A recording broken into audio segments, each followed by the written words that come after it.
Bueno, mis hermanos, habiendo dado gracias, vamos a comenzar entonces a seguir con nuestro texto y con nuestro estudio.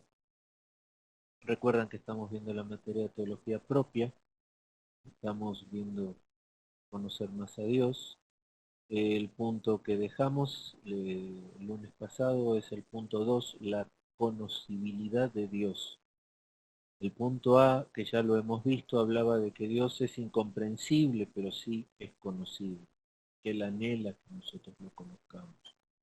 Y vamos a comenzar el punto B, que es la negación de la conocibilidad de Dios. ¿Bien? Bueno, ya el chat está abierto, cualquier pregunta que quieran hacer allí, y interrumpimos, vemos cómo podemos ir sacando las dudas. Bueno, este punto B de la negación de la conocibilidad de Dios dice lo siguiente: idea axiomática. El hombre está limitado en su percepción de fenómenos que van más allá de lo natural. Por lo tanto, no puede conocer a Dios. Aldous Huxley era el primero en denominar esta posición como agnosticismo. No podemos saber si Dios existe o no porque es imposible para un ser finito entrar en contacto con un ser infinito como Dios. La palabra axiomática, vamos a buscarla en el diccionario, axiomática quiere decir que es tan claro y evidente como un axioma, quiere decir, ¿no? Esa idea axiomática. Aquí dice que es tan claro y evidente que no podemos conocer a Dios porque somos seres finitos y Él es un ser infinito, lo cual no es la razón por la cual Dios nos creó. Dios quiere que le conozcamos, Él anhela que tengamos una relación íntima con Él. Punto C, dice la autorrevelación de Dios, requisito de todo conocimiento de Dios. Dios comunica el conocimiento de sí mismo al hombre. Esto es lo que estábamos mencionando. Él nos comunica, ¿sí?, el conocimiento de sí mismo, se revela a nosotros. Diferencia fundamental entre la teología y las demás ciencias. Las ciencias tratan objetos que están sometidos a una investigación por parte del hombre. Estos objetos son cualitativamente inferiores al hombre. En la teología ocurre lo contrario. El hombre solamente puede saber de Dios lo que Él le revela al hombre. Sin esta revelación de parte de Dios es imposible acercarnos a Él y aumentar nuestro conocimiento de Él. Dios no es un objeto pasivo de investigación, sino activamente impartiendo conocimiento acerca de Él. Primera de Corintios 2:11 nos enseña claramente este principio. Entonces, Primera de Corintios, perdón, 2:11 dice, en la versión de la Reina Valera, porque ¿quién de los hombres sabe las cosas del hombre, sino el espíritu del hombre que está en él? Así tampoco nadie conoció las cosas de Dios, sino el espíritu de Dios. Y aquí faltaría decir que mora en nosotros. Entonces el punto 2 es la revelación general. La Biblia enseña una doble fuente de la revelación de Dios. La revelación general a través de la creación, la conciencia humana y la historia, y la revelación particular de la palabra de Dios. La revelación general se dirige a todos los hombres sin excepción, mientras la revelación particular se dirige a un grupo de personas a las cuales Dios quiere dar a conocer su salvación. ¿Sí? Aquí está hablando de la gente que ha aceptado a Cristo y los que no lo han aceptado, ¿no es cierto? O sea, los que tienen el Espíritu Santo y los que no lo poseen. ¿Sí? Entonces hay una revelación general que se dirige a todos. Dice la palabra de Dios que la misma palabra de Dios está escrita en el corazón de cada hombre, para que nadie pueda decir que no la conocía. ¿Sí? Entonces, todos tienen conocimiento de Dios, nadie puede negarlo. El que lo niega en realidad es, por eso la Biblia dice, es un rebelde que niega a Dios sabiendo que existe. Y después hay una revelación particular que es para cada uno de nosotros, que es la revelación que obtenemos a través del Espíritu Santo. ¿Sí? Es particular, es para un grupo de personas que son los que tienen el Espíritu Santo. Entonces, Dios quiere dar a conocer su salvación, porque quiere que todos procedan a arrepentimiento, eso dice su palabra. Entonces, ¿cómo da a conocer Dios su salvación? Y aquí vienen los puntos. El punto A dice, a través de la creación. Dios se revela al hombre a través de la creación. Entonces, el Salmo 19, 1, 2 dice, vamos a ir al Salmo 19, 1, 2, 1.2 dice, los cielos cuentan la gloria de Dios y el firmamento anuncia la obra de sus manos. Un día emite palabra al otro día y una noche a otra noche declara sabiduría. No hay lenguaje ni palabras ni es oída su voz. Por toda la tierra salió su voz y hasta el extremo del mundo sus palabras. En ellos puso tabernáculo para el sol. Y éste, como esposo que sale de su tálamo, se alegra cual gigante para correr el camino. De un extremo de los cielos es su salida y su curso y su curso hasta el término de ellos, y nada hay que se esconda de su calor. Aquí habló de la creación, luego sigue este salmo hablando de la ley, de su ley. Entonces, Salmo 19.1.2 y un poquito más todavía que leímos, habla cómo la creación revela a Dios. Después cita Hechos 14. Vamos a ir a Hechos 14, 17 dice, si bien no se dejó a sí mismo sin testimonio haciendo bien, dándonos lluvias del cielo y tiempo fructífero, llenando de sustento y de alegría nuestros corazones. O sea, a través de lo que nos da la naturaleza, Dios se da a conocer al hombre también, de todo lo que la naturaleza da para el sustento del hombre. Y fíjense cómo vive el hombre, rebelándose contra la naturaleza, ¿no? Atacándola, destruyéndola. ¿Cómo está este mundo? Romanos 1, 19 y 20. Romanos 1, 19 y 20 dice, Romanos 1, 19 y 20. Porque lo que Dios se conoce les es manifiesto, pues Dios se lo manifestó. Porque las cosas invisibles de Él, su eterno poder y deidad, se hacen claramente visibles desde la creación del mundo, siendo entendidas por medio de las cosas hechas, de modo que no tienen excusa. Conclusión, con solo ver los cielos, la belleza de este mundo y todo, eso revela directamente a Dios y dice su palabra que solo viendo eso ya no tienen excusa. Bueno, entonces a través de la creación. El punto B dice a través de la historia.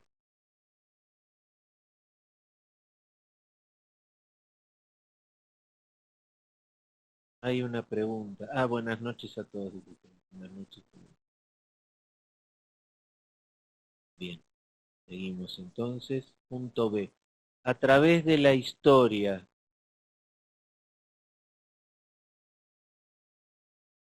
A través de la historia. Hechos 17. Hechos 17, 26 y 27 dice. Y de una sangre ha hecho todo el linaje de los hombres, para que habiten sobre toda la faz de la tierra. Y les ha prefijado el orden de los tiempos y los límites de su habitación, para que busquen a Dios, si en alguna manera palpando puedan hallarle, aunque ciertamente no está lejos de cada uno de nosotros. ¿Sí? O sea que a través del linaje de los hombres, de generación en generación, Dios se ha dado a conocer a los hombres. Punto C, a través de la conciencia humana. El punto C, a través de la conciencia humana, y cita Romanos, otra vez 2, 14 y 15, que dice, Porque cuando los gentiles que no tienen ley hacen por naturaleza lo que es de la ley, estos, aunque no tengan ley, son ley para sí mismos, mostrando la obra de la ley escrita en sus corazones, dando testimonio su conciencia y acusándoles o defendiéndoles sus razonamientos. Entonces dice, aquí la palabra corazón es usado en el sentido de conciencia. De todas maneras, también habla este texto directamente de su conciencia porque dice que da testimonio su conciencia. Mientras el escolasticismo vio la posibilidad de construir una teología natural a base de verdades generales reflejadas en la creación, los reformadores rechazaron esta posibilidad. Por la caída del hombre, las huellas que dejó en la naturaleza se borraron en parte y además el hombre quedó ciego espiritualmente. Entonces hay una conciencia humana que conoce las verdades de Dios. Esa conciencia que sabe lo que está bien y lo que está mal. Y esa es la conciencia que nos acusa y nosotros también la callamos, ¿no es cierto? Pero también es cierto que aquí dice que el hombre quedó ciego espiritualmente, pero la conciencia del hombre sigue viva. Entonces, el punto 3 dice la revelación particular o especial. ¿Se acuerdan que la revelación particular ya es para nosotros, para lo que hemos creído, los que tenemos el Espíritu Santo? Dice, la revelación particular es la Biblia. La Biblia no contiene la palabra de Dios, la Biblia es la palabra de Dios. Solamente la Biblia en conjunto con la obra iluminadora del Espíritu Santo nos puede facilitar información fidedigna acerca de Dios. O sea, la Biblia con la revelación del Espíritu Santo, dándole su lugar al Espíritu Santo en nuestra vida para que nos dé revelación, es la palabra de Dios. Es Dios mismo, ya lo estudiamos en el capítulo anterior, ¿se acuerdan?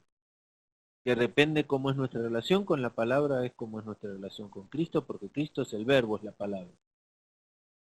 Si nosotros no tenemos una relación con la palabra, no tenemos una relación con Cristo ni con el Espíritu Santo. Bueno, y cita Juan 1:18. Juan 1:18 dice, a Dios nadie le vio jamás. El unigénito Hijo que está en el seno del Padre, Él le ha dado a conocer. O sea, Cristo lo da a conocer a través de su palabra es Cristo, Él es el verbo. Después cita Hebreos 1 del 1 al 2. Hebreos 1, 1 y 2 dice, Dios habiendo hablado muchas veces, de muchas maneras en otro tiempo, a los padres por los profetas, en estos postreros días nos ha hablado por el Hijo, a quien constituyó heredero de todo y por quien asimismo hizo el universo. O sea, a través del Hijo Él se ha dado a conocer a nosotros. Después cita segunda de Pedro 1:21. De Pedro 1:21 dice, porque nunca la profecía fue traída por voluntad humana, sino que los santos hombres de Dios, habiendo sido inspirados por el Espíritu Santo. Y termina con segunda de Timoteo, segunda de Timoteo 3:11, y dice allí, persecuciones, padecimientos, como los que me sobrevinieron en Antioquía, Niconio, en Listra, persecuciones que he sufrido, y de todas me ha librado el Señor. Y también todos los que quieren vivir piadosamente en Cristo Jesús padecerán persecución. A ver, a ver, 3:1. Bueno, la cita no se relaciona directamente. Voy a tener aquí un error. En el 3:14 debe decir, creo que dice, pero persiste tú en lo que has aprendido, sabiendo de quién has aprendido. y que desde toda escritura, en el 16 dice, es inspirada por Dios y útil para enseñar, para redarguir, para corregir, para enseñar justicia, a fin de que el hombre sea perfecto, enteramente preparado para toda la buena obra. ¿Sí? O sea que este uno aquí que está medio, capaz 16 y 17. Amén. Bueno, ahora sí que vamos a entrar en un tema. Me gustaría dar una pequeña introducción de este tema. Vamos a hablar de los atributos de Dios. Esto es lo más importante que tiene que conocer todo cristiano. Todo cristiano que no conozca los atributos de Dios le va a atribuir a Dios atributos que no son de Él, sino que son de la creación de su propia mente.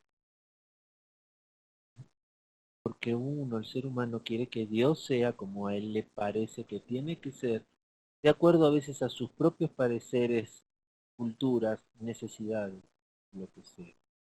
Entonces la gente le atribuye a Dios atributos que no tiene, o a veces toma algunos atributos e ignora otros, haciendo un Dios en parte.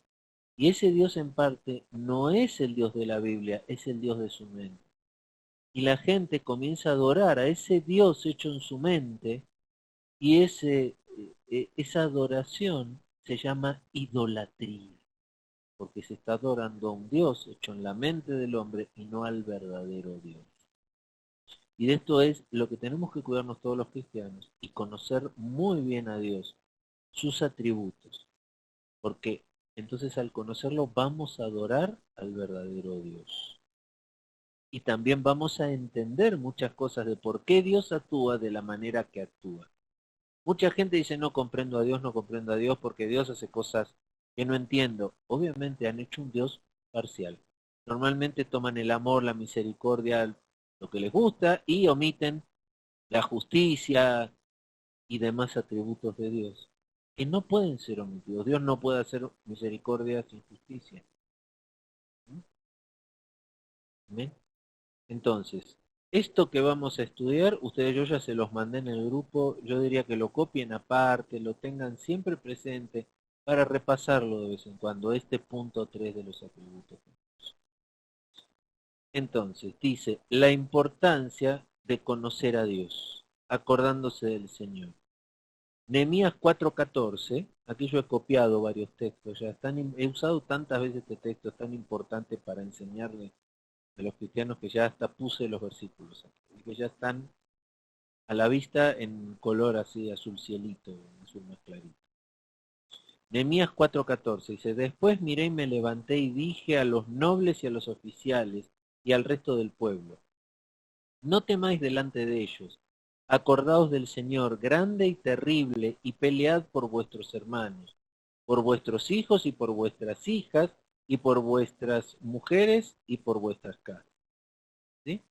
O sea, acordándose del Señor que es grande y temible. Bueno, punto A, definición. La expresión atributo no es muy afortunada. Da la impresión que algo es añadido al ser de Dios. Mejor sería hablar de sus excelencias o sus virtudes. Esto también se ve reflejado en el uso bíblico. ¿Sí? Y aquí lo que dice el autor es que no le hace honor la palabra atributo. Más bien son sus virtudes, sus excelencias, sus características personales. Eso es de lo que vamos a hablar. Primera de Pedro 2:9 dice, mas vosotros sois linaje escogido, real sacerdocio, nación santa, pueblo adquirido por Dios, para que anunciéis las virtudes de aquel que os llamó de las tinieblas a la luz. O sea que tenemos que anunciar las virtudes, los atributos. O sea, tenemos que conocer a Dios e ir a hablarles de otros, de cómo es el Dios que yo conozco. No del Dios que me contaron o que me hablaron en la iglesia o que el pastor dijo. No, el que yo conozco. Necesito conocer sus virtudes para hablarle a otro de sus virtudes. ¿Sí? Aquí, no sé, está Nelly, Selene, yo no las conozco bien, No puedo hablarle a nadie de Nelly, Selene, no los conozco, pero sí puedo hablarle a otros de Julie que la tienen ahí al lado. A ella sí la conozco. ¿Se entiende? O sea, es lo mismo. Si yo no conozco a Dios, como con alguien con quien conviví, con quien tuve una relación muy cercana, no puedo anunciar las virtudes. Amén. Sigo el texto. Habla de virtudes de Dios y usa la palabra griega arete, que comunica precisamente esta idea. La esencia o el ser de Dios consiste en la totalidad de sus virtudes. Nuestra, nuestras características propias de cada uno de nosotros está conformado por nuestras virtudes y nuestros defectos. ¿Sí? Todo aquel que nos conozca va a poder hablar de nosotros y vamos a tener virtudes y defectos, porque somos imperfectos. En cambio, la diferencia con Dios es que Él es un ser perfecto, no tiene, solo tiene virtudes, no tiene defectos. Por eso es necesario conocer sus virtudes. Amén. Y de nosotros también es importante, la gente que nos conoce íntimamente conoce nuestras virtudes y nuestros defectos. Y puede hablarle a otro de nosotros. Cuando nos ven ahí enojados por ahí, dice, déjalo, enseguida se les pasa. ¿No? O no, mejor no te acerques, está muy enojado, vuelve dentro de 2 días. Pues, tarda en pasarse. O sea, son las características, las virtudes personales de cada uno. Ah, ¿sabes qué? Ahí Ray es muy bueno para transmitir sus sentimientos a las personas. Es una virtud. Bueno, entonces, consiste en la totalidad de sus virtudes. Y acuérdense, a diferencia de nosotros, no tiene defecto. Tomando esto en cuenta, intentamos definir lo que es un atributo, virtud o excelencia de Dios, siguiendo básicamente la definición de Berco. Los atributos de Dios son las perfecciones que son reveladas del ser divino en las Escrituras o que son visiblemente puestos de manifiesto por Dios en las obras de su creación, providencia y redención. Y después dice, vamos a seguir usando, sin embargo, la palabra atributo por una cuestión de conveniencia. Es el término más conocible, difundido cuando uno habla de Dios, hablar de atributos. Bueno, ahora vamos a ver un punto muy importante. Tenemos varios métodos para determinar las virtudes de Dios, los atributos de Dios. ¿Y cómo estudiarlo? Hay varios métodos. Vamos a hacer un repaso rápido de ellos y vamos a seleccionar uno. Hay uno que es por el cual yo siempre enseño y el cual me parece más entendible. Dice, todos los métodos que intentan determinar los atributos de Dios saliendo de la experiencia o analogía humana son totalmente inadecuados. Por lo tanto, la teología natural del escolasticismo o la teología experimental del liberalismo teológico no nos van a ayudar. La única manera de conocer las excelencias o los atributos de Dios de forma fiable es a través de la Biblia. La creación que nos rodea y la providencia de Dios en la historia nos pueden ayudar, pero este conocimiento precisa de una aclaración de parte de la revelación escrita. ¿No? Entonces dice C, varios sistemas para clasificar los atributos de Dios. Los sistemas que siguen a continuación son los más importantes y usados. Estos sistemas intentan agrupar los atributos de Dios básicamente en dos grupos. El primer grupo dice los atributos naturales y morales. Algunos teólogos hacen una distinción entre los atributos naturales que pertenecen a la naturaleza de Dios, como su autoexistencia, eternidad e infinidad, y otros que expresan el elemento moral de su ser. ¿Sí? El elemento moral de su ser, bueno, es la justicia, la inefabilidad, etc. Dice el punto 2, entonces acuérdense, el problema de este punto es que esta división es muy artificial porque también los atributos morales tienen su base en el ser y la naturaleza de Dios. Ese puede ser un problema que se nos presente al dividirlos de esta manera. Después están los atributos absolutos y relativos. Esta división hace una distinción entre los atributos que tienen que ver con el ser de Dios en cuanto a sí mismo, su autoexistencia, eternidad, etcétera. Me viene a la mente sus atributos, pero ya más o menos me entienden. Y otros que tienen que ver con el ser de Dios en cuanto a su creación. ¿Sí? Problema. Esta división sugiere que es posible obtener alguna información sobre los atributos de Dios aparte de su relación con su creación. Pero esto no es posible para nosotros siendo seres creados. Todas las perfecciones de Dios en algún modo están en relación con su creación. El punto 3. Atributos intransitivos y transitivos. Este sistema hace una distinción entre atributos que solamente tienen carácter interno en cuanto a Dios, eternidad, omnisciencia, omnipresencia, omnipotencia, simplicidad, sin tener efecto en cuanto a todo lo que exista aparte de Dios, su creación, y atributos que producen algún efecto en su creación. ¿Sí? Bueno, habla de la omnipotencia, justicia, eh, perfección, etc. Problema. Si algún atributo de Dios es estrictamente intransitivo, no tenemos ninguna posibilidad de saber de la existencia de este atributo. ¿Sí? O sea, los intransitivos son los internos de Dios, no podemos saber nada de los internos de Dios. Y después, este es el que a mí más me gusta, el que les digo por el cual siempre vamos a estudiar a aprender, que son los atributos incomunicables y los comunicables. ¿Mm? Sobre este nos vamos a basar en todo nuestro estudio de Dios. Dice, esta división más común y de la que causa menos problemas. Los atributos incomunicables son atributos que carecen de cualquier analogía en la creación. Simplicidad, inmensidad, eternidad, omnipotencia, etc. ¿Sí? Entonces, estos son los incomunicables. ¿Cómo Dios puede comunicarnos a nosotros con la mente finita que tenemos su inmensidad?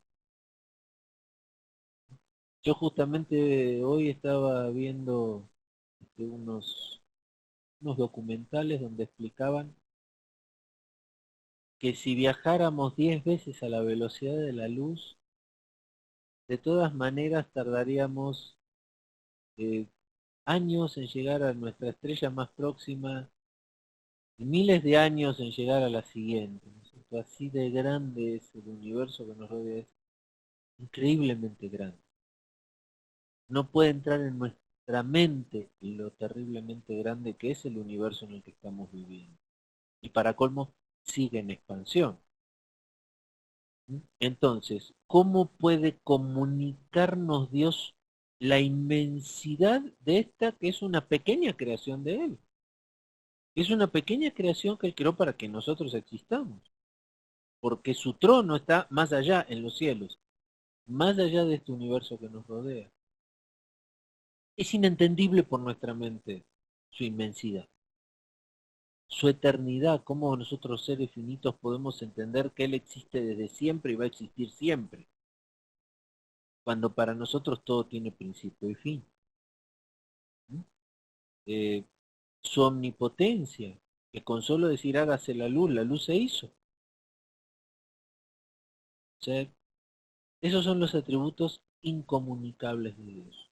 Podemos mencionarlos, podemos tener una noción, pero no vamos a poder entenderlos. Dios no nos lo va a poder comunicar de manera abierta. Somos una creación finita. Y después vienen los atributos comunicables con cierta analogía, que son imperfectos finalmente, ¿no es cierto? Pero que los seres humanos podemos entender, Dios no los puede comunicar, ¿sí? Como son la justicia, el amor, la misericordia. Estos atributos Dios no los puede comunicar. Es más, el amor, por ejemplo, lo derrama sobre nosotros. Él nos transmite su amor, nos comparte su misericordia. O sea, es algo que recibimos, que podemos de alguna manera ser comunicados. El problema, esta división no debe ocultar el hecho de que los atributos comunicables no son comunicables en el sentido absoluto al ser humano, y que los atributos incomunicables también se encuentran elementos en el ser humano, por ejemplo, la eternidad de nuestra alma. Nuestro ser está entendiendo, y esto muchos lo van a poder entender bien, todos nosotros tenemos conciencia de que hay algo eterno en nosotros. ¿Sí? Porque a pesar de que envejecemos, nos hacemos más sabios, más viejos, de todas maneras nos seguimos sintiendo como cuando jóvenes en nuestro interior. Estamos limitados por un cuerpo que ahora ya no puede realizar las actividades que realizaba. Pero interiormente yo soy el mismo. Y eso me da a mí una conciencia de eternidad, de que hay algo en mí que no está envejeciendo junto con mi cuerpo. También tenemos esa conciencia de que hay algo en mí que trasciende a mí mismo. ¿Sí? Esto es algo que está en nuestra conciencia. Ahí está, lo podemos entender. ¿Sí?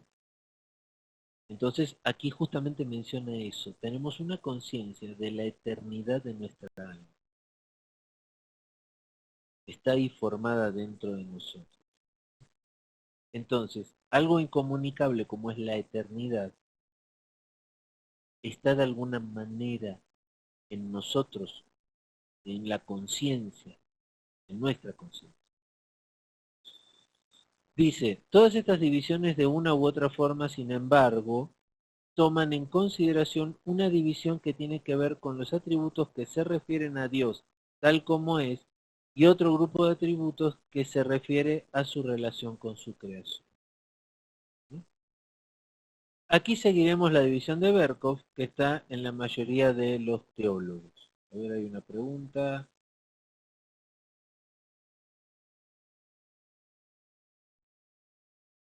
Sí, eso, Selene, que dice sí es científicamente comprobable. Estamos viendo, mira, nosotros lo que podemos ver es la luz. ¿Sí? La luz del sol tarda 8 minutos en llegar a la Tierra. O sea que nosotros estamos viendo un sol, o sea, lo que pasó en el sol hace 8 minutos. Si el sol hoy tiene una llamarada solar, así pasa algo en el sol, nosotros lo vamos a ver dentro de 8 minutos. Y así, cuanto más lejano está algo, peor. O sea, por ejemplo, la luna está a un segundo luz de la Tierra, 400.000 kilómetros, la luz se desplaza a 300.000 kilómetros por segundo. O sea que nosotros estamos viendo lo que pasó en la luna hace un segundo.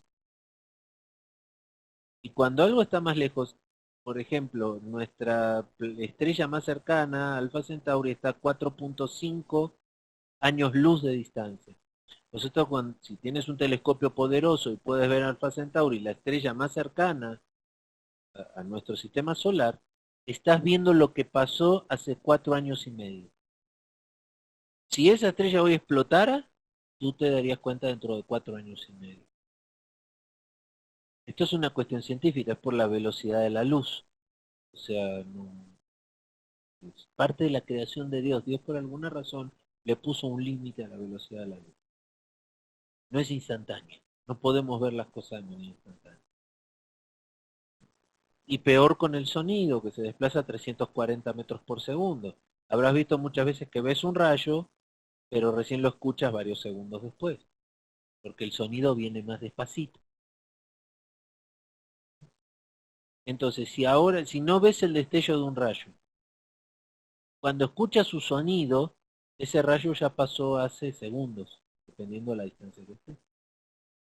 ¿Sí se entiende eso, Selene? No sé si te aclara. Esto es algo, esto es la maravilla del tiempo que vivimos. Te imaginarás que los apóstoles y antes de los apóstoles no tenían conciencia de esto, ¿no? La velocidad de la luz no se descubrió hasta fines del siglo XIX, principios del siglo XX. O sea, no tenían conciencia. Entonces, si tú hoy miras una estrella, miras el cielo, estás viendo un cielo pasado, dependiendo de la distancia a la que está cada fuente de luz, cuánto tiempo hace que tal vez ya ni existe esa estrella que estás mirando. Amén. Bueno, eso fue un poquito de ciencia, ¿no? Amén.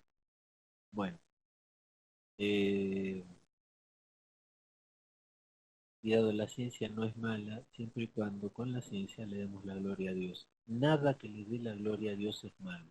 Porque muchos dicen, la ciencia es mala, la medicina... A ver, lo malo es no darle la gloria a Dios.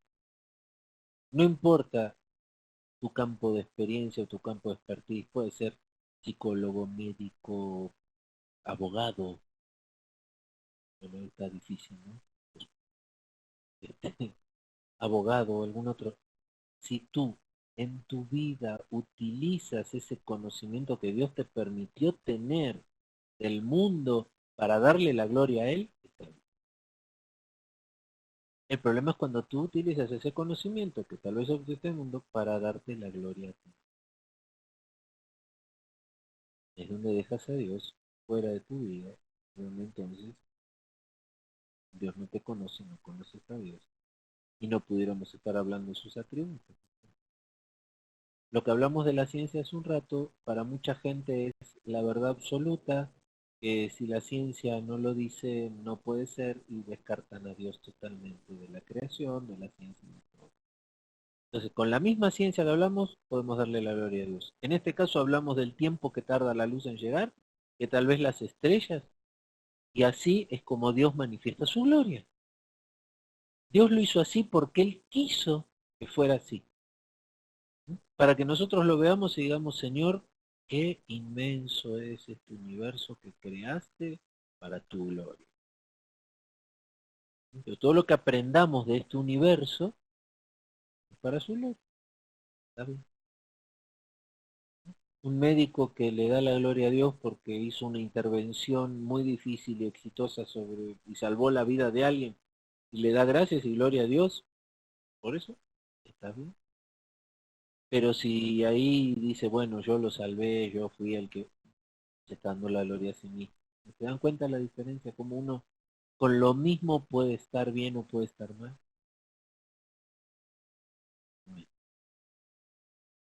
Bueno, está. Entonces dice, aquí seguiremos la división de Berkov, que es la de comunicables e incomunicables, que es la que usan la mayoría de los teólogos reformados. Entonces, ahora ya vamos a entrar directamente a enumerar cuáles son los incomunicables y cuáles son los comunicables. Y vamos a tratar de entenderlos. ¿Sí?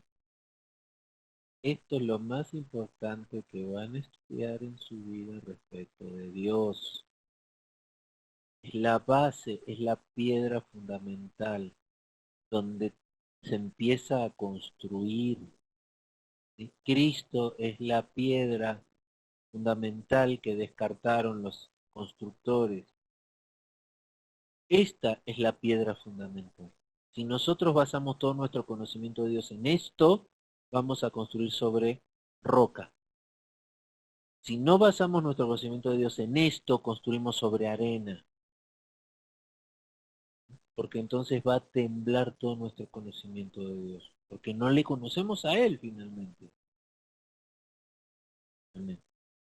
Entonces, los atributos incomunicables. Empezamos. Uno, la autoexistencia de Dios. Su autoexistencia. ¿Una vez escucharon este atributo? La autoexistencia. ¿No? Pues aquí está, conózcanlo. ¿Qué significa? Dios tiene la base de su existencia en sí mismo. El término técnico para esta palabra es la expresión latina aceitas, el que tiene su origen en sí mismo. Este atributo se expresa en su nombre Yahweh, relacionado con el verbo hebreo hayas, ser. Él es, yo soy el que soy, dice la palabra. Esa es la autoexistencia. Yo soy el que soy, el alfa, el omega, el principio y el fin, así. Se describe Dios a sí mismo todo el tiempo. Y ahí es donde se refiere a su autoexistencia. No necesita de nada ni de nadie, ni necesitó nunca de nada ni de nadie para existir. Él existe desde siempre y existirá siempre, por él mismo, no por nada más. ¿Mm? Aquí hace una referencia bíblica en Juan 5:26. ¿Se entendió esto? Es muy importante. ¿Sí lo entendieron todos? A ver, alguien aquí puso uno. Apocalipsis 1:8. ¿Qué hay ahí en Apocalipsis? Perdón, Selene, que me perdí. A ver. Apocalipsis 1:8 dice, nos mandó ese. Yo soy el alfa y el omega, el principio del fin, dice el Señor, el que es y que era y que ha de venir, el Todopoderoso. Ahí define su autoexistencia, Dios. Pudiéramos decir su principal atributo, su autoexistencia. Está muy bien la cita, Apocalipsis 1:8. Gracias, Eleni.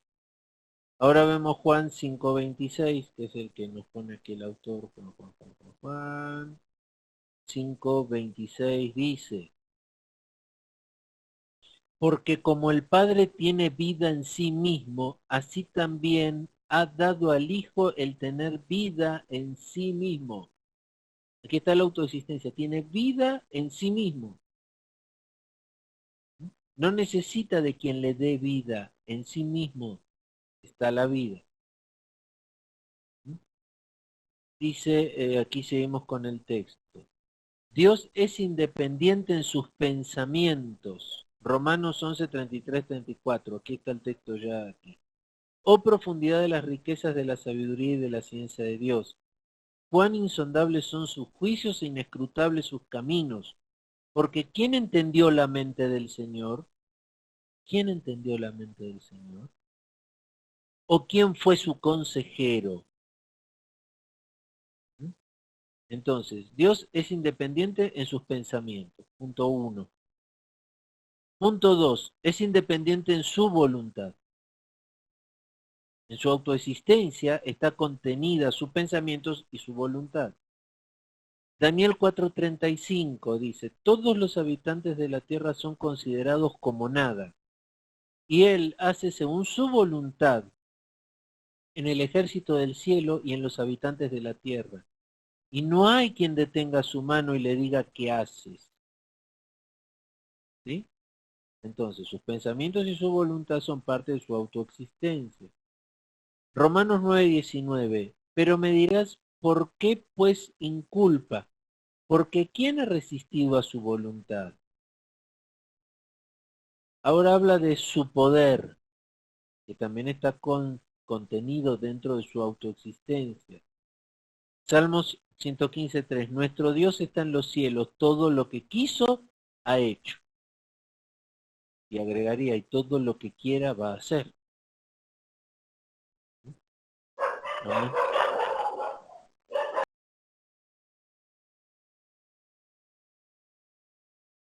Sí, entendido, dice Ray. Seguimos.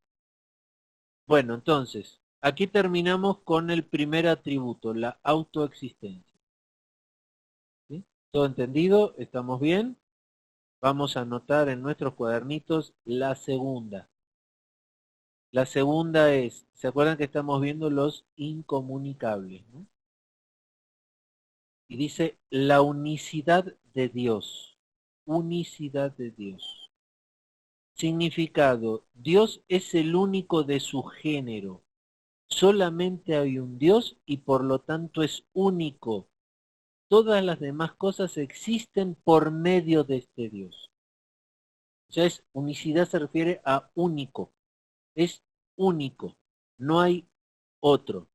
Todo se sostiene, depende de él. ¿Mm? Referencias bíblicas, Primera de Reyes 8:60.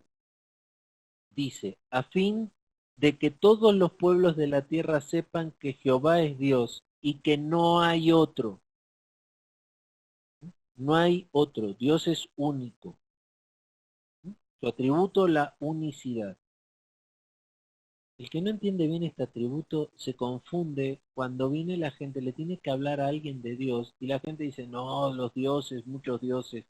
Esto es lo que confundió a todas las culturas antiguas que eran politeístas.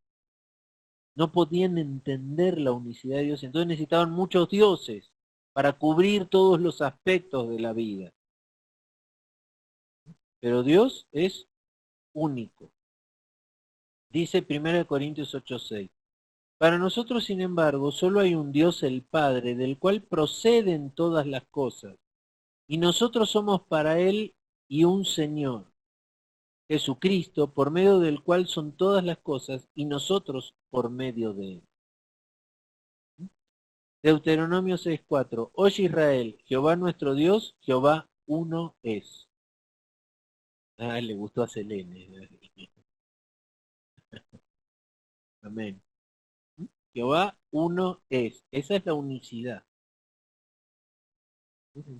Bueno. Según la versión Reina Valera, este versículo contiene dos afirmaciones. Yahweh es nuestro Dios, unicidad, y Yahweh es uno, unidad. Esta traducción es posible y correcta, y el doble uso del nombre de Dios puede ser una prueba de la doble afirmación. Sin embargo, la palabra hebrea ejad, uno, puede ser traducida también como un único.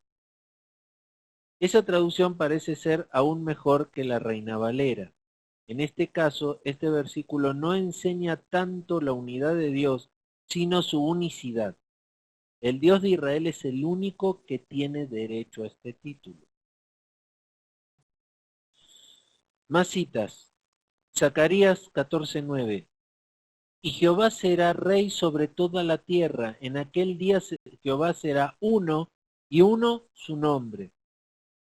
Está enseñando la misma cosa. Jehová es uno y uno su nombre. No hay otro. Éxodo 15:11. ¿Quién como tú, oh Jehová, entre los dioses? ¿Quién como tú, magnífico en santidad, terrible en maravillas, hazañas, hacedor de prodigios? Expresa la misma verdad en forma retórica. ¿Sí? Y es más, que dice que si habla entre dioses, si hubiera otros dioses, también vienen de Jehová, también vienen de Yahvé. Eso habla de la unicidad de Dios.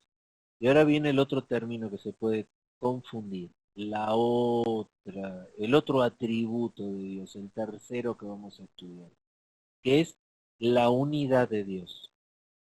La unidad. El otro era la unicidad, que viene de único, que era único. Aquí viene la unidad.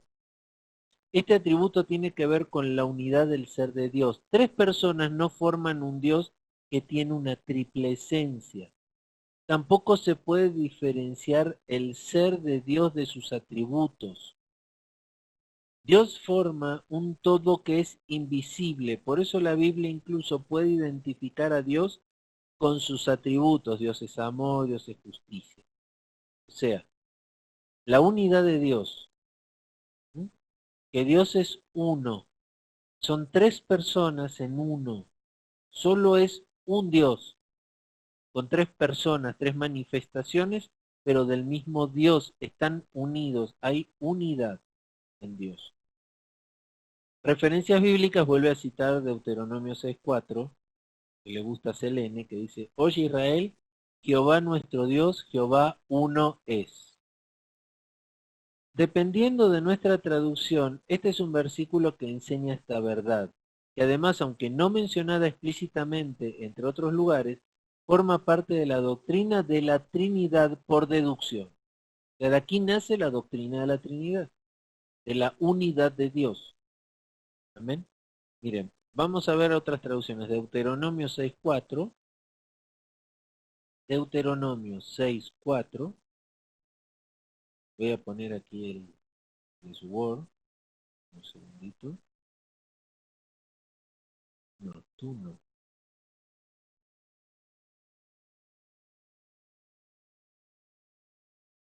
¿Qué pasó aquí?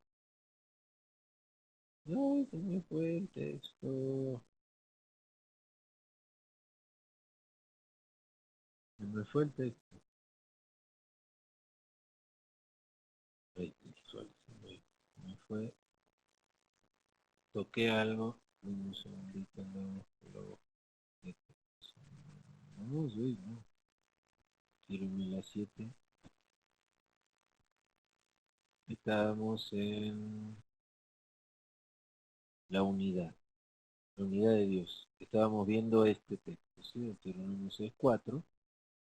Aquí voy a poner el Word famoso.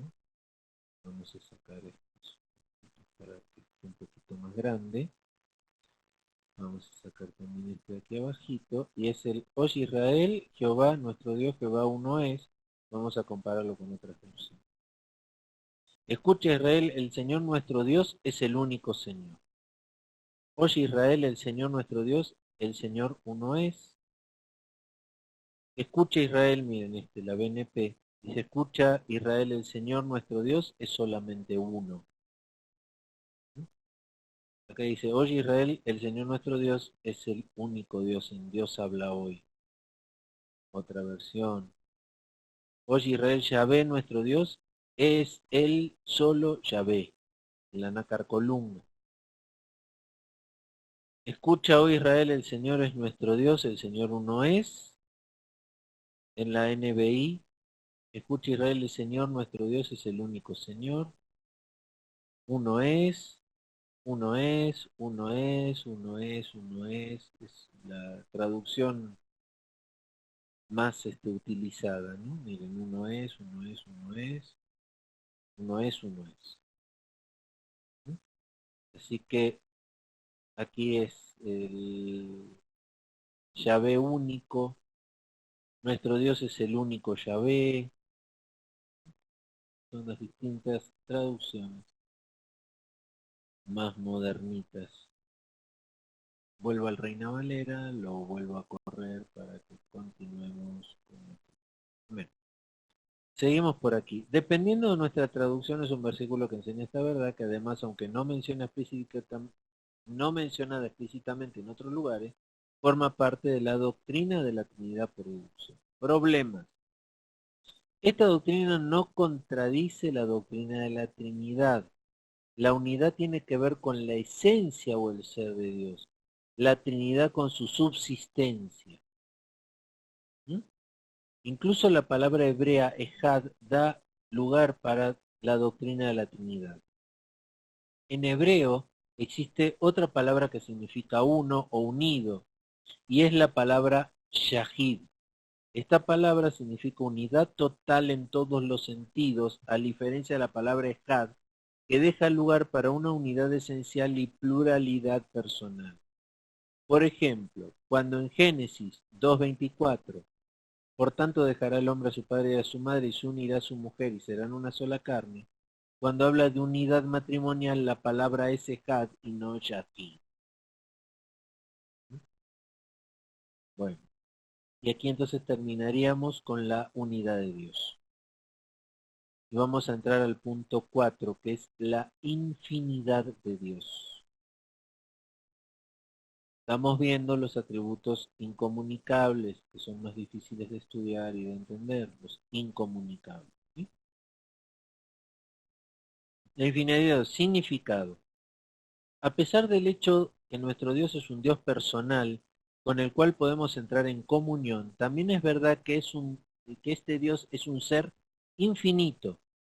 Él llena el universo y no tiene límite ni en el espacio ni en el tiempo. El ser de Dios no está condicionado por ningún límite. ¿Sí? No empieza ni termina en ningún lado, es el alfa y la omega. No hay nada antes ni después de él. ¿Mm? Lo que no puede entender nuestra mente es cómo podemos tener comunión con ese Dios. Fíjense, yo siempre le digo a los hermanos, les explico que hay algo que el ser humano no entiende, no comprende, y al no llegarlo a comprender, no le da a Dios el lugar que tiene que darle en su vida. No falla la palabra de Dios que dice que Él ha puesto en nosotros su Espíritu. El Espíritu Santo mora en nosotros. Y nosotros fuimos creados especialmente para contener ese Espíritu. Por lo que quiere decir que para el hombre contener el Espíritu de Dios es natural. Por eso es normal que no tengamos pesos, sensaciones o sintamos cosas por llevar el Espíritu de Dios.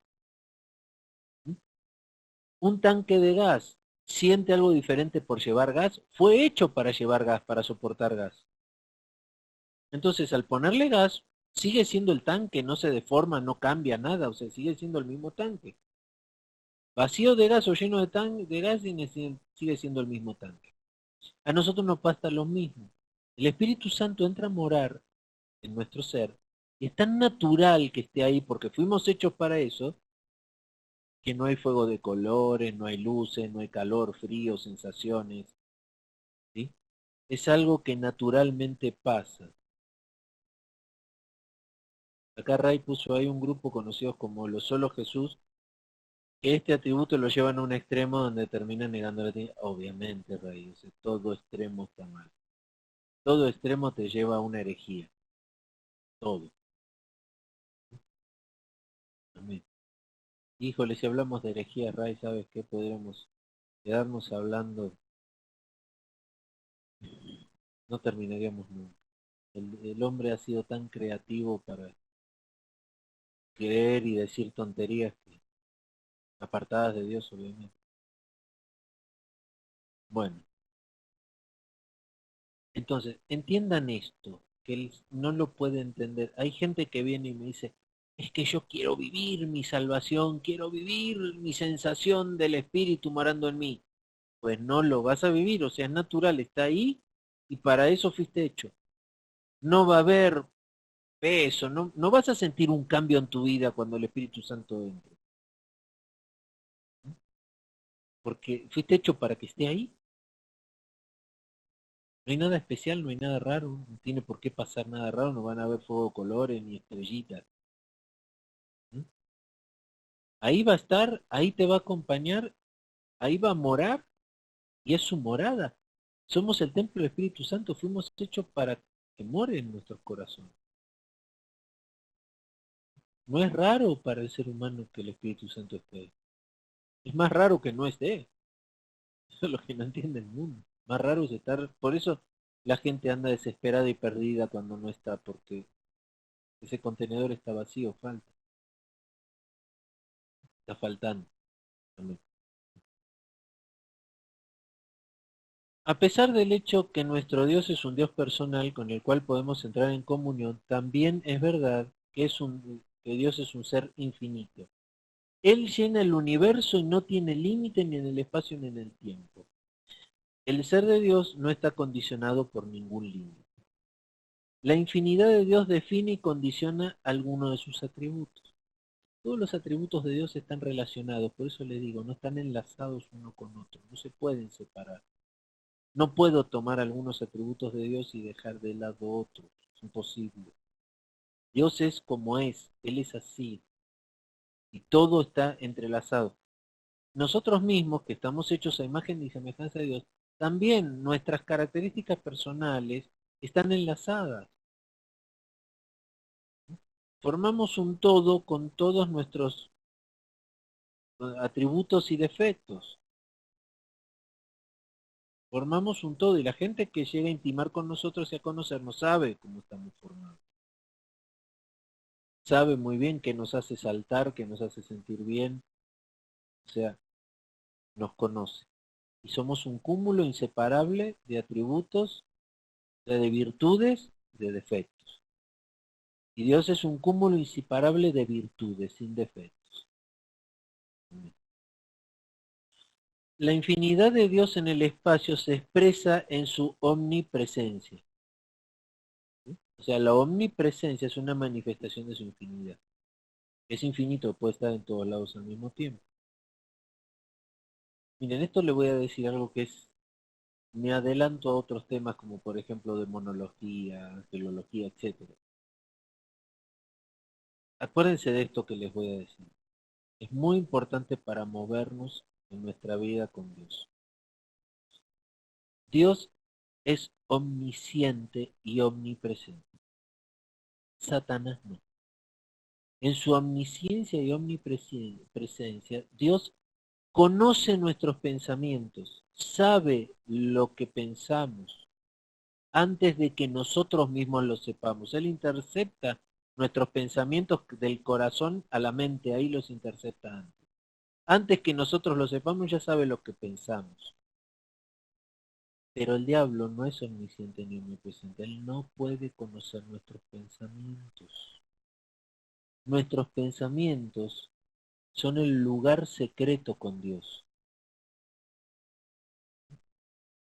Cuando nosotros decimos o expresamos algo, ahí lo ponemos en conocimiento al diablo de nuestros pensamientos. Por eso es importante, y la palabra lo dice, que refrenemos nuestra lengua. Es muy importante que refrenemos nuestra lengua. Porque si nosotros pensamos algo, es un secreto entre nosotros y Dios. Pero si decimos lo que pensamos ya, el diablo ya lo sabe. Ahí es donde está nuestra gran ventaja en la lucha espiritual del día a día. Por eso tenemos que ser prudentes como palomas, cuidar nuestras palabras. Hay mucha gente que habla más rápido de lo que piensa. Bueno, esa gente que habla más rápido de lo que piensa, híjole, es blanco fácil para el diablo. Entonces, ¿quieres tener un lugar seguro, secreto con Dios? Están tus pensamientos. Él los conoce. Y solo Él y tú los conoces. No hay otro ser omnisciente y omnipresente que pueda conocer tus pensamientos. ¿Sí se entiende la importancia de este punto? ¿Mm? Entonces, mis hermanos, cuidado con lo que dicen. Todo lo que digan podrá ser usado en su contra. Pero todo lo que piensen está en el secreto de Dios. Si pueden interpretar bien esto y manejar bien esto, va a cambiar mucho su relación con Dios y el lugar, los elementos de cooperación que le den al enemigo para acercarnos, para ponernos lazos, para ponernos trampas. ¿Mm?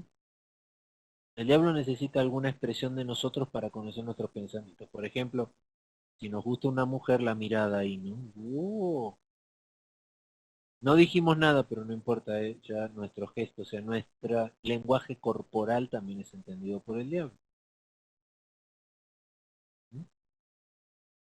Pero fundamentalmente lo que digamos es lo que va a usar el diablo para acusarnos, o lo va a anotar ahí, lo va a guardar para ponernos lazo.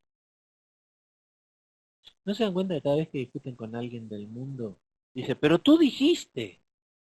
Y hasta tergiversa a veces lo que dice de uno para acusarlo de algo.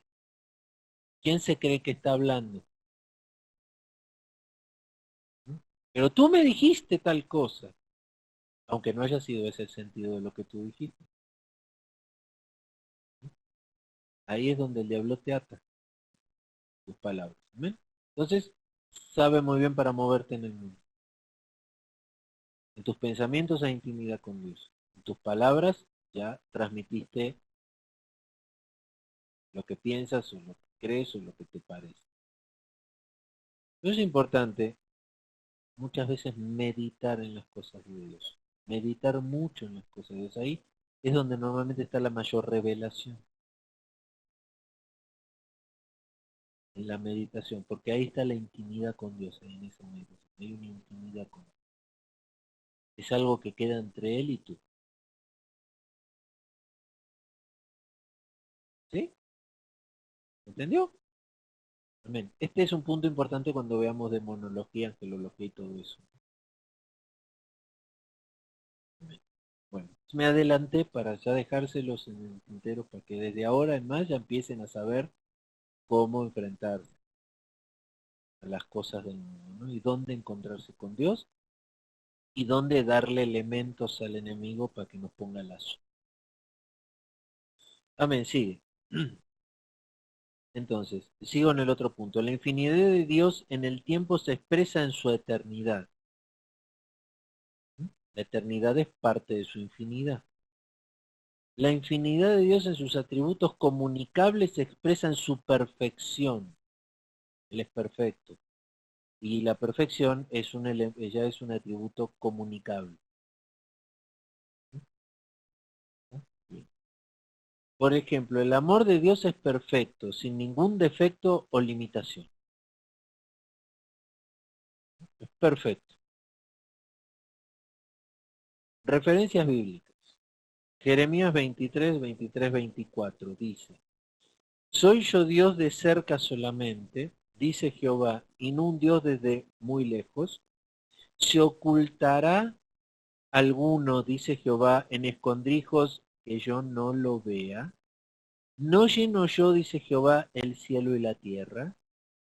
Pero es verdad que Dios morará sobre la tierra. Bueno, perdón, me salté a Primera de Reyes. La otra cita, Primera de Reyes 8:27. Pero es verdad que Dios morará sobre la tierra. Y aquí que los cielos de los cielos, no te pueden contener. Cuanto menos esta casa que yo he edificado. ¿Mm? Hechos, Nuevo Testamento 17:28. Porque en él vivimos y nos movemos y somos, como algunos de nuestros propios poetas también han dicho, porque linaje suyo somos. Amén. Problema. ¿Nos puede llevar esta doctrina al panteísmo? A ver, aquí. Si oramos en nuestros pensamientos, el diablo no sabrá lo que decimos o pedimos a Dios. Correcto, Selene. Correcto. Ese es el lugar secreto con Dios. Dios quiere, mira. Hay que entender muy bien la palabra en el tema de la oración, porque la oración está protegida por Dios, es una promesa de la palabra. Porque Dios quiere que confieses a Él tus faltas, tus pecados y que hagas públicamente tus peticiones. Pero cuando lo haces en comunión con Él en oración, ahí el diablo no puede utilizar eso en tu contra porque estás hablándole a Él, te estás confesando a Él y Él en su promesa guarda esas confesiones. ¿Sí? Entonces, no estoy hablando específicamente de lo que tú le hables a Él en oración porque eso Él lo protege, lo guarda. Sino hablo de lo que dices en el día a día, en todo tu mover, en tu tiempo. ¿Sí? Todo lo que no guardas en tus pensamientos. A ver, dice la palabra de Dios que debemos orar en todo tiempo. Orar en todo tiempo es tener la mente en Él, es la oración silenciosa. ¿Mm? Vas en el bus y vas meditando, pensando en Él, ¿no es cierto? Estás en tu trabajo y estás pasando tus pensamientos por Él. Dice la palabra, tenemos que llevar todo cautivo pensamiento, todo pensamiento cautivo a la obediencia de Cristo, ¿sí? Te estás poniendo cautivo tus pensamientos en la obediencia de Cristo. Ahí hay un secreto entre tú y Dios. Si tú piensas, Señor, esta persona es mala, es buena, me está engañando, o sea, en ese momento tienes esos pensamientos, Dios en ese momento te puede revelación, te puede responder, pero es algo que el diablo no está percibiendo, no está escuchando. Y en tus pensamientos puede haber duda, y la duda siempre va a ser usada en tu contra. Dice la palabra de Dios que el que duda es como el viento, ¿no? Que es llevado de aquí para allá por todo viento de doctrina. ¿Está mal tener duda? No, pero lo mejor es mantener esa duda en el secreto de Dios, en, un, en una pregunta hacia Él de manera privada con Él. ¿Sí? ¿Está? Entonces, vamos al punto. Dice la palabra de Dios, en oración confesamos nuestros pecados y llevamos a Dios nuestras peticiones. Y la palabra dice que esas peticiones van directamente a Dios, ¿sí? Y Dios las toma en sus manos. Lo que está en las manos de Dios, el diablo no puede usar. ¿Está? Esa es la confesión de la oración. Después viene el tema de mis pensamientos. ¿Debo, debo exponer mis pensamientos o debo buscar sabiduría de Dios para ver si esos pensamientos los expongo?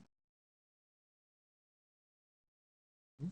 Porque en el momento que los exponga, van a quedar también en conocimiento de quien hasta ahí no podía conocer.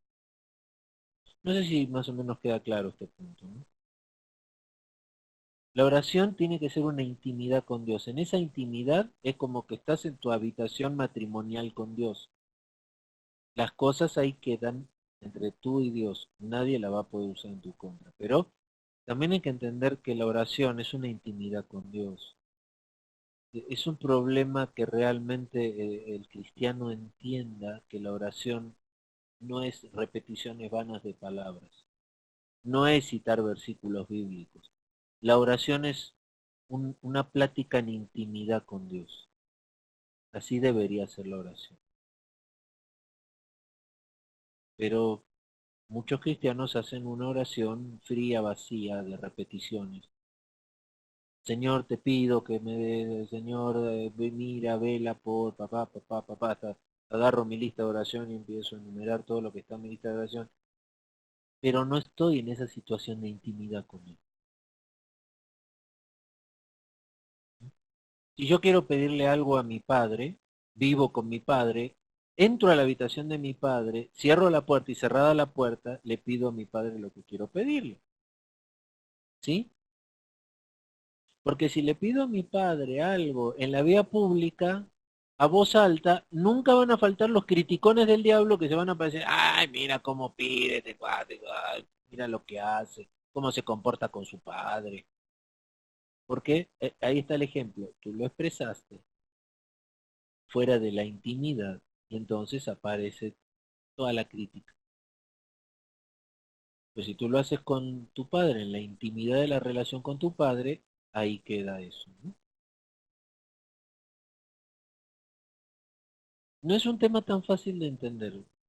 Mastíquenlo con tranquilidad, pero es importante entender, porque se basa en la relación que tenemos con Dios, con el Espíritu Santo y con Cristo, y los elementos de cooperación que le demos al enemigo para planear sus estrategias en nuestra contra. Ay, qué caras que tienen, por lo menos los que tienen puesta la cámara, tienen una cara de... Oh, no se asusten, solo piensen, interpreten. Todo sale de la omnisciencia y omnipresencia de Dios.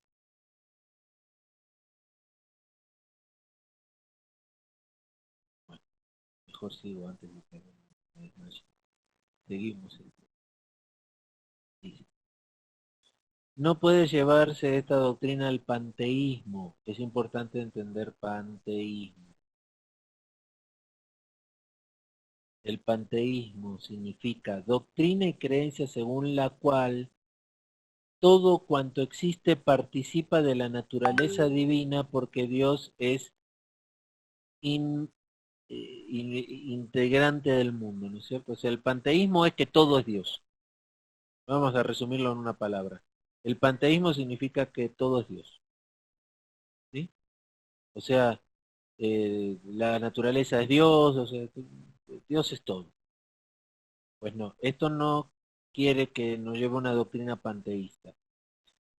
Acá dice que el panteísmo es una creencia o concepción del mundo y una doctrina filosófica según la cual el universo, la naturaleza y Dios son equivalentes. ¿Sí? O sea, el panteísmo te lleva a poner a Dios a la misma altura, ¿sí?, de su creación. Ese es el punto. Perdón, ¿eh? ¿Sí se entiende? O sea, llevar a Dios a la creación de Dios a la misma altura de Dios.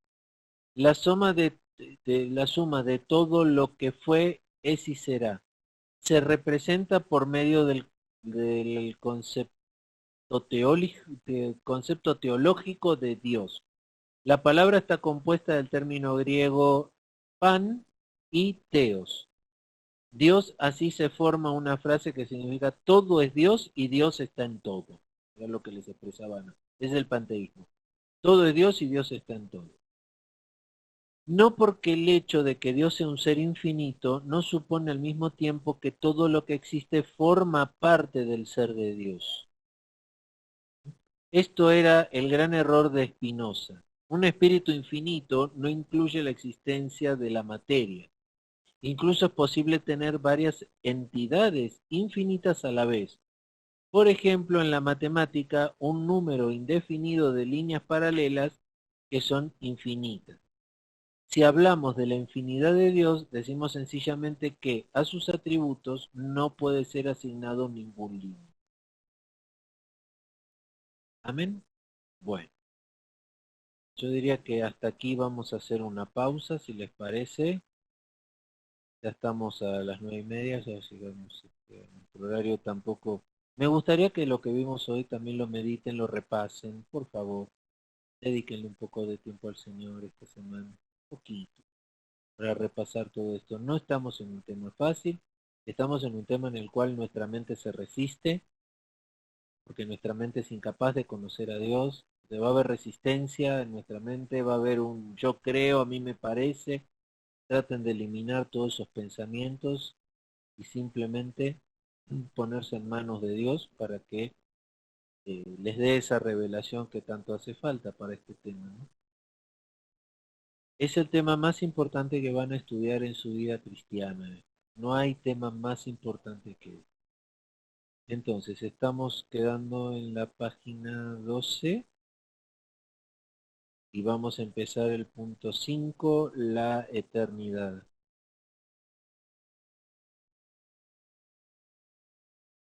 Si tienen alguna duda o pregunta a través del grupo, la pueden hacer durante la semana. Vamos a ver de tratar de dilucidarlas todas, ¿sí? Pero sí mediten mucho en esto. No, no se van a arrepentir de poder compenetrarse bien en este tema. Bueno, no sé si hay alguna pregunta, si no pasaríamos a despedirnos. A ver. Nada. Voy a abrir los micrófonos por si alguien quiere decir algo, solo abre su micrófono, puede decirlo a partir de este punto.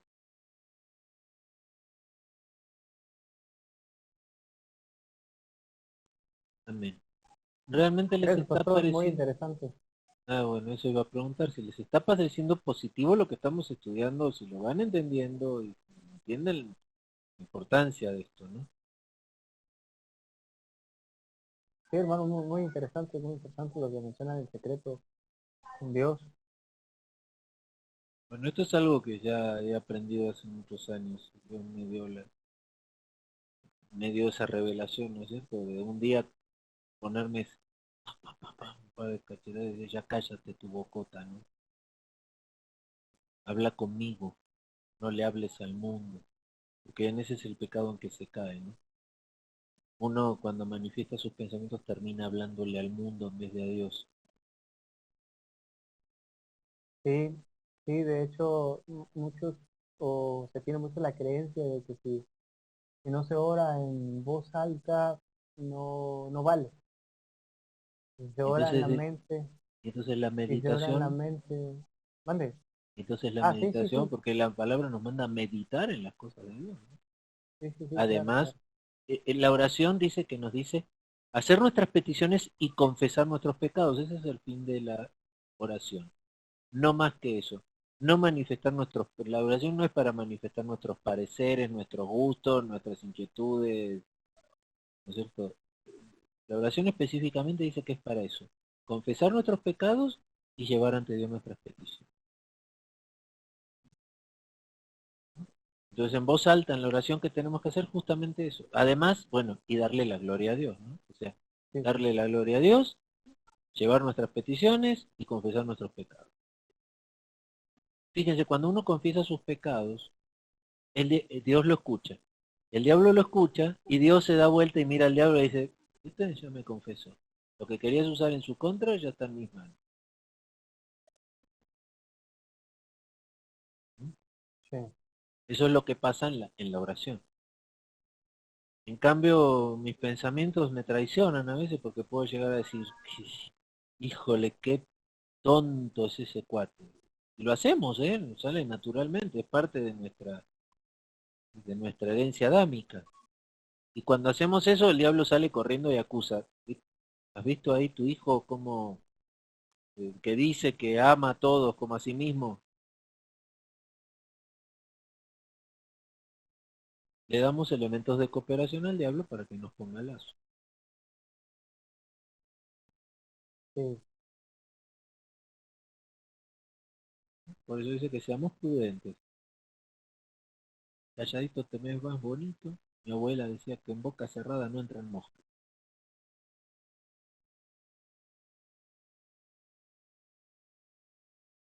Y fíjense qué tan culpables fueron los amigos de Job, que hasta Job tuvo que orar por ellos por todo lo que dijeron. De todo lo que dijeron, manifestaban sus pensamientos referente, ahí está escondida el rencor, la envidia que le tenían a Job, ¿no? En todo lo que hablaron, todo lo que le dijeron a Job.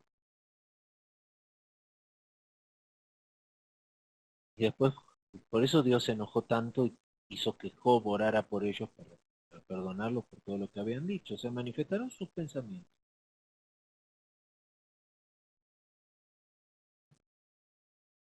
Amén. Bueno, yo voy a terminar.